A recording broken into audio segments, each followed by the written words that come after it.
ঘন জঙ্গলের ভেতর এক চালাক শিয়াল বাস করত, নাম শেফু। ও খুব বুদ্ধিমান, কিন্তু একটু দুষ্টুও। পুরো জঙ্গলেই তার উইট আর কৌশলের গল্প ছড়িয়ে আছে। একদিন শেফু ফল খুঁজতে বেরিয়েছে। হঠাৎ সামনে দাঁড়িয়ে যায় বিশাল বাঘ।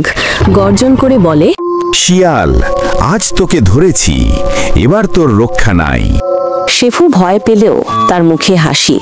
সে ভাবল, এবার চালাকি খাটাতে হবে। বাঘ ভাই, আমাকে খাওয়ার আগে একটা কথা শোনেন। জানেন আজ জঙ্গলে কার জন্মদিন? বাঘ অবাক। কার? আজ তো আপনার জন্মদিন। আমি আপনাকে সারপ্রাইজ দিতে আসছিলাম। সত্যি?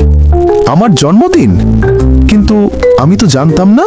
সবাই আপনার জন্য বড় আয়োজন করেছে। সেখানে আসল কেক আছে, মধু আছে, এমনকি আপনার পছন্দের মাংসও আছে। বাঘ খুশিতে বলল, তাহলে চল, আমাকে নিয়ে চলো।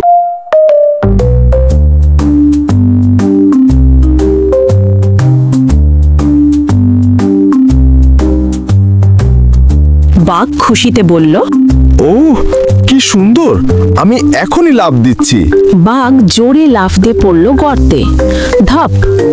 মুখ, শরীর, গা সব কাদায় ভরে গেল।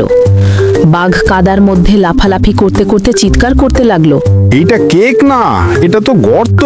ঠিক বলছেন। যাকে দেখে সবসময় খেতে চায় তার জন্য সারপ্রাইজ এটাই। যারা শুধু শক্তির দম্ভ করে তারা চালাকির কাছে হাঁটতেই হয়। শুধু শক্তি নয়, বুদ্ধি, ঠান্ডা মাথা আর কৌশলী বিপদ থেকে বাঁচায়।